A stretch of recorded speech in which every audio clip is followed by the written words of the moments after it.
I've had a lot of comments that have been really meaningful to me, which is why I went into this work. Actually, a birth very recently that I attended was a client and her husband that I took care of in the hospital about 7 years ago. So I had caught their first baby there. They had had a second baby with a different hospital practice, and then they came here for their third and final baby, which they had in the birth center. And they told me when they left it was the best experience they ever had. They were so glad that we opened the birth center and that they were able to have their final baby in this type of environment.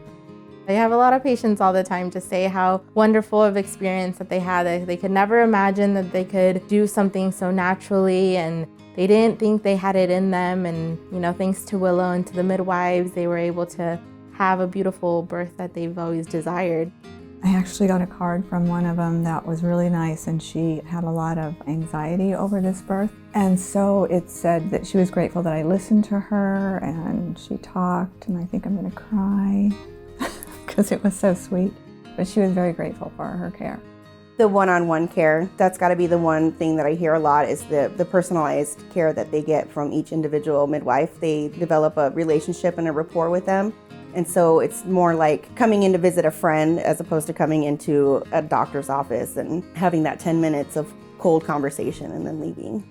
Recently, I just saw a client who came back for a well woman. Actually, I attended all 3 of her births. The first birth was in the hospital. She ended up with a C-section, and the other 2 births was here in the birth center, VBAC, so that's a vaginal birth after a C-section. And she said that we changed her outlook on her life and the confidence that we gave her being able to birth her babies under her own steam in a birthing center. She changed how she was a mother. Most of them come with a general, just thankful that they were allowed to labor and to birth normally, and that they felt supported in their birth and their postpartum period, and that they were grateful for that.